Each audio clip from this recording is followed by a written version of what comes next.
Om Swastiastu. Baik, perkenalkan, nama saya Desni Ramboeka Putri Pinggi, nomor absen 4 dari kelas 12 Bahasa. Jadi kali ini saya akan memaparkan rekayasa usaha teknologi tepat guna yang saya beri judul jemuran otomatis dengan sensor cahaya dan air. Latar belakang. Di masa seperti yang sekarang ini, di mana cuaca yang tidak menentu, ada beberapa masalah yang berurusan dengan hujan seperti kegiatan menjemur pakaian. Karena pada intinya seperti yang kita telah ketahui, kegiatan menjemur pakaian itu membutuhkan terik matahari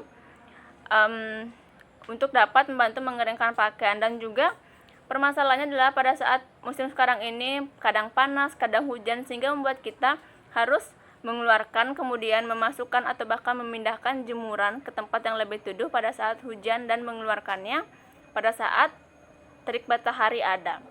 Berdasarkan permasalahan yang ada, maka dibuatlah suatu alat yang memanfaatkan gabungan sensor cahaya dan air yang diberi nama jemuran otomatis dengan sensor cahaya dan air untuk dapat memasukkan dan mengeluarkan pakaian yang dijemur secara otomatis.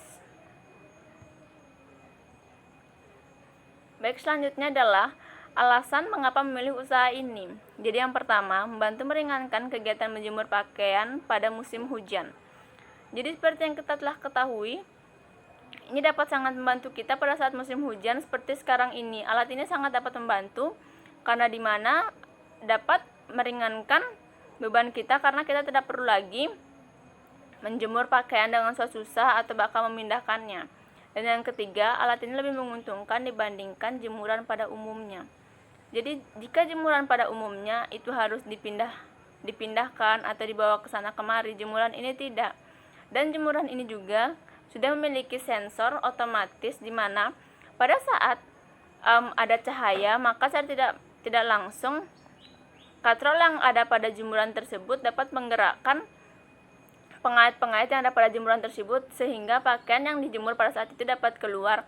Dan jika pada saat itu terjadinya hujan atau mendung, maka jemuran itu secara tidak langsung atau pakaian-pakaian yang ada di jemuran tersebut akan dipindahkan ke tempat yang lebih teduh. Dan yang ketiga, itu adalah peluang usaha lebih menguntungkan. Jika dilihat dari dua alasan sudah tadi saya jelaskan, dapat saya simpulkan bahwa itu sangat menguntungkan, apalagi bagi para pekerja yang mungkin tidak seutuhnya diam di rumah pada saat musim hujan dan pada saat jemuran itu dikeluarkan.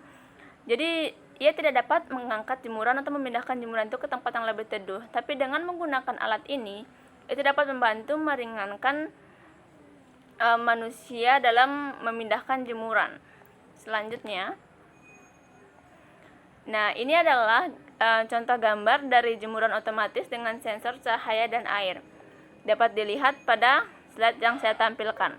Jadi jemuran ini dirancang untuk dapat menggerakkan jemuran ke tempat yang lebih teduh secara otomatis apabila cuaca mendung atau hujan.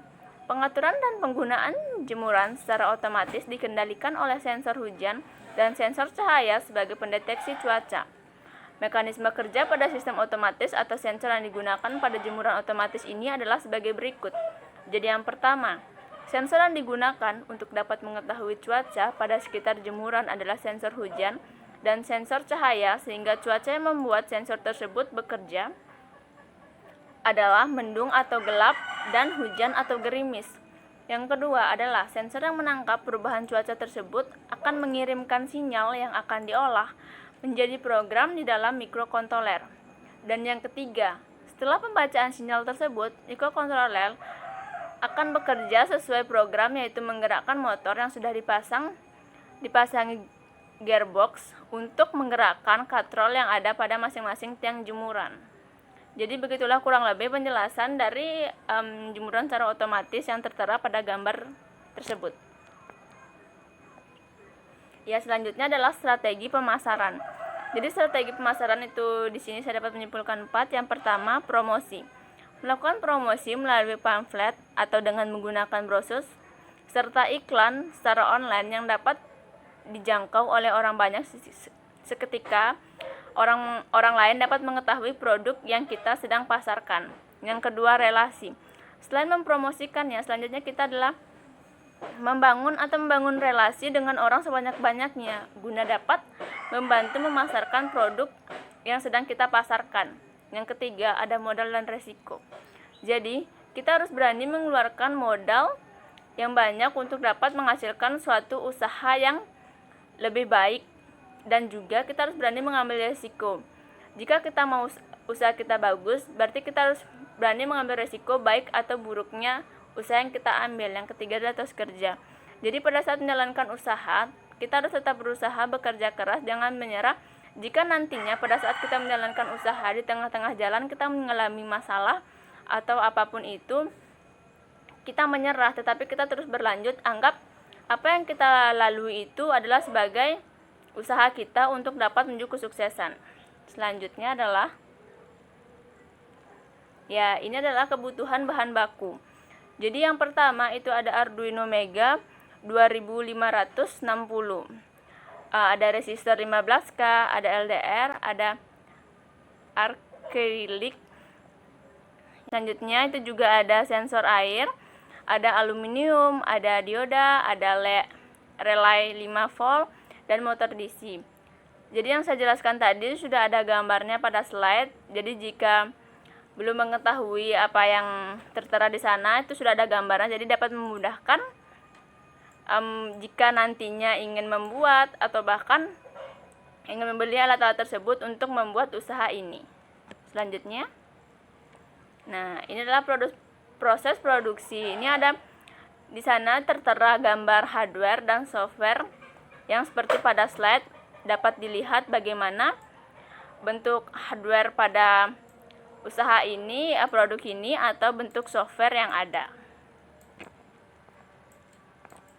Selanjutnya ada analisa SWOT. Pertama adalah SWOT, di mana alat ini sangat membantu kegiatan menjemur baju dan juga menghemat listrik. Karena seperti yang kita ketahui, alat ini dapat berpindah secara otomatis melalui sensor yang ada, dan juga alat ini sendiri tidak menggunakan listrik.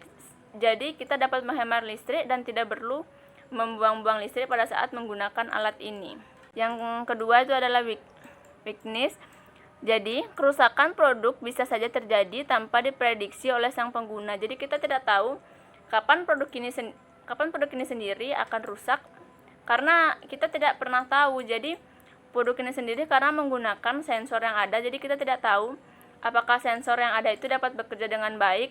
Jika misalkan sensor itu tidak bekerja dengan baik, jadi alat itu tidak dapat berguna sebagaimana mestinya.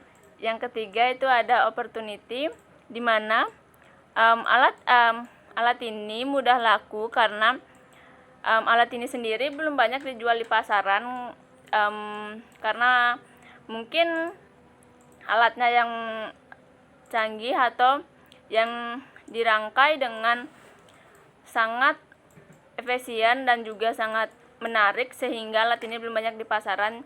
Jadi mungkin jika dipasarkan kemungkinan akan lebih laku. Yang terakhir itu ada treats, bahan aluminium yang tidak ramah lingkungan. Jadi pada penggunaan alat ini sendiri, salah satu bahan yang tidak baik itu adalah bahan aluminium sendiri. Jika alat ini rusak, bahan aluminium itu sendiri dapat merusak lingkungan, karena karena aluminium termasuk bahan yang tidak ramah lingkungan. Nah, ini adalah analisa keuangan dari produk tersebut.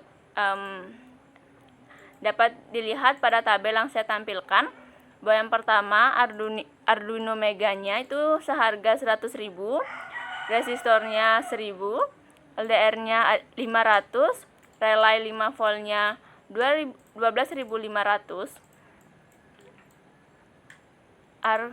akriliknya 1.000, aluminiumnya 440, sensor airnya 27.500. Jadi total harga yang dikeluarkan untuk membeli bahan tersebut adalah Rp582.500.